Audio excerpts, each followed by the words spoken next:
The night and the day follow each other, right? Yes, sir. Well, Allah does not allow night and day to rule at the same time. We have seen the Caucasian man rule and the dark man sleep.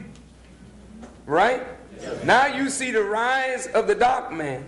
All over the planet, you see the Caucasian slipping in the power to rule. That's right. Is that right? Yes, sir. You also see physical day following physical night. But this is to teach you, beloved brothers and sisters, that in all of our lives, there is a night and there is a day. Yes, sir. Yes, sir. There is a time in your personal life when it looks as though you're just asleep. You don't seem to do anything right. Yes, sir. That's right. And then there's a time in your life when you're very productive. And there are times in your life where you're productive and then non-productive, and this is comparable to the day following the night. Allah does this to see which of us desires to be mindful or desires to be thankful. When you're in the night of a non-productive time of your life, how do you react? Do you destroy yourself in that night?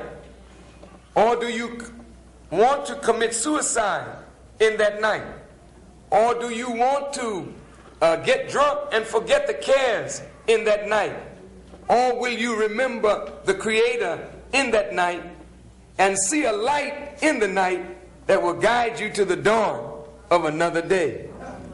And when you get to a day when things are very productive, how do you handle it?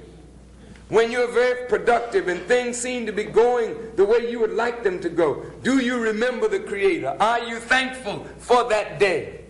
So Almighty God is teaching us in the transformation that there's a certain quality that you must have to go through life and be successful. And this is all human beings.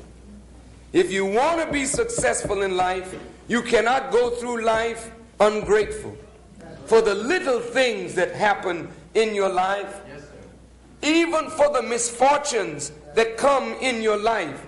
You must take a better attitude toward misfortune. None of us wants to die. None of us wants to see our children die. None of us wants to see our loved ones pass away.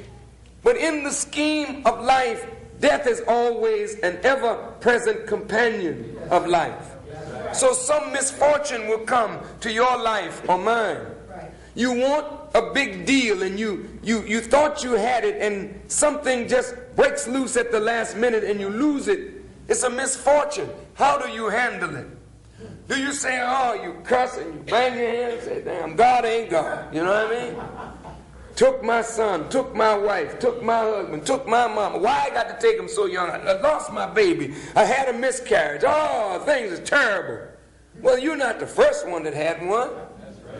You won't be the last one that lost a baby. Is that right? Yes. You're not the first one that lost a wife or a husband or a son or a daughter or lost a deal somewhere. You're not the first one whose home was broken up and you were in love and you lost in love and you're divorced and you're lonely. You ain't the first one. So hell, you could charge God with being unjust if you were the only one that this ever happened to. But you are one in a chain of long time suffering. And the question is, how do you handle misfortune when it comes into your life?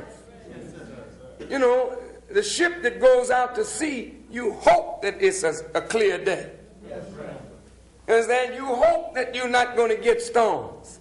But if you stay out to sea long enough, you're not even a sailor unless you can navigate a ship through a storm.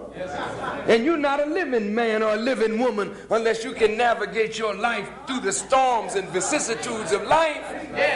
So what I'm saying is that Almighty God wants you and me to have a certain disposition toward life.